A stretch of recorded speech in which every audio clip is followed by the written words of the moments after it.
ரூ என்கிற எழுத்து பயன்படுத்தப்பட்டிருப்பது விமர்சனத்திற்குள்ளாகி இருக்கிறது. இது குறித்து தமிழக அரசு தான் விளக்கம் அளிக்க வேண்டும். இதை நாம் திணிக்க கூடாது என்று சொல்லுகிறோம், அடிக்கக்கூடாது என்று சொல்லவில்லை. தமிழ்நாட்டை சார்ந்த ஐஐடி பேராசிரியர் உதயகுமார் வடிவமைத்த சின்னம்தான் நம்முடைய ரூபாய்க்கான ஒரு வடிவம். அதனை இந்திய அரசு அங்கீகரித்திருக்கிறது. உலக அளவில் அது பிரபலமாகி இருக்கிறது. தற்போது நமது தமிழக அரசின் நிதிநிலை அறிக்கை தாக்கல் செய்யக்கூடிய இன்றைய சூழலில் வழக்கமாக நாம் பயன்படுத்துகிற ரூ என்கிற எழுத்து பயன்படுத்தப்பட்டிருப்பது விமர்சனத்திற்குள்ளாகி இருக்கிறது. எந்த அடிப்படையில் பயன்படுத்தப்படுகிறது அல்லது அந்த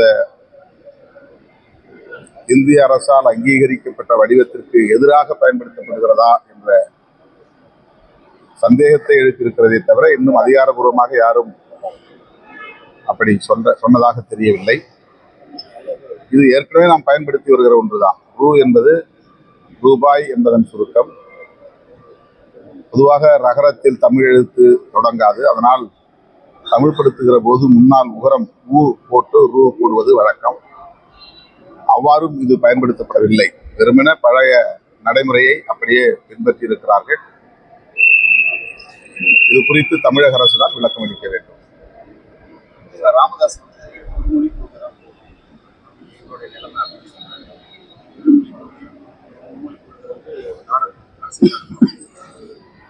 ஒரு மொழி கொள்கை அப்படிங்கிறது நல்ல முயற்சி, மகிழ்ச்சிக்குரிய ஒரு வாதம் தான். ஆனால் உலகளாவிய அளவில் பிற இனங்களோடு நாம் இணைந்து இயங்குவதற்கு ஒரு பொது மொழி தேவைப்படுகிறது. இந்தியர்களோடு மட்டுமல்ல, உலகளாவிய அளவில். ஆங்கிலம் பரவலாக பல உலக நாடுகளில் பயன்பாட்டில் இருக்கிறது என்பதை நாம் அறிவோம். இந்தியாவிலும் ஆங்கிலம் ஒரு இணைப்பு மொழியாக இருப்பதை அறிவோம். எனவே தாய்மொழியோடு இன்னொரு மொழியை கற்றுக்கொள்வது என்கிற இருமொழி கொள்கை மிகவும் பொருத்தமானது. இந்திய நாட்டின் ஒருமைப்பாட்டுக்கும் ஒற்றுமைக்கும் ஏதுவானது.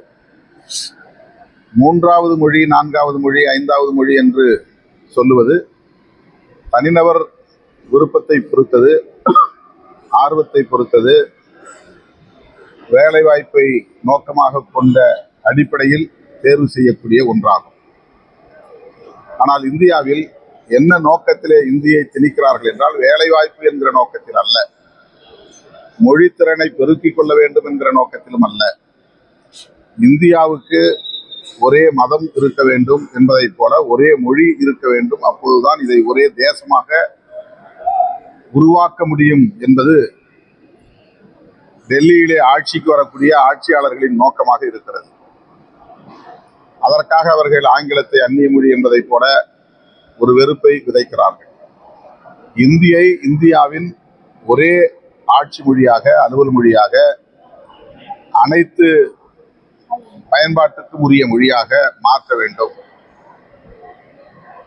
இந்தியாவின் ஒரே மதம் இந்து மதமாகவும் ஒரே மொழி இந்தி மொழியாகவும் மாறும்போதுதான் நாம் ஒரே இந்திய உணர்வுள்ளவர்களாக, இந்தியர்களாக மாற முடியும் என்ற கணக்கில் அவர்கள் இதை செய்கிறார்கள். ஆகவே இந்திய அரசமைப்பு சட்டம் அனுமதித்துள்ள பன்மைத்துவத்தை சிதைக்கிற முயற்சி, அந்த அடிப்படையில் தான் இந்தியை நாம் திணிக்கக்கூடாது என்று சொல்லுகிறோம், படிக்கக்கூடாது என்று சொல்லவில்லை. இந்தியை விரும்பி படிக்கிறவர்கள் படித்துக் கொண்டுதான் இருக்கிறார்கள். இந்தியை படித்தால் வேலை வாய்ப்பு உறுதிப்படும் என்றால் இந்தியை படிப்பதை யாராலும் தடுக்க முடியாது. தமிழர்களா இருந்தால் கூட இந்தியை படித்தால் உடனே வேலை வாய்ப்பு கிடைக்கும் என்று உறுதிப்படுத்தப்பட்டால் தமிழ்நாட்டில் இருப்பவர்கள் இந்தியை தேடி தேடி போய் படிப்பார்கள். அதை யாராலும் தடுக்க முடியாது.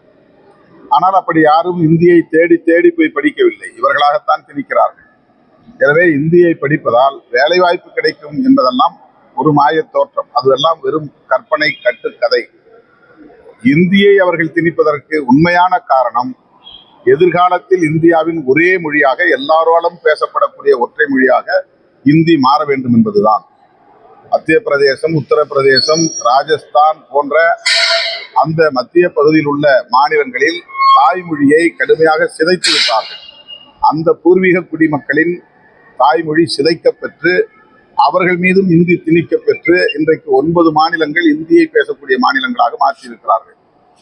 அதை போல எல்லா மாநிலங்களையும் இந்தி பேசும் மாநிலங்களாக மாற்ற வேண்டும் என்பது அவர்களின் நோக்கம். இந்த நோக்கத்தை, ஆதிக்க போக்கை நாம் எதிர்க்கிறோம்.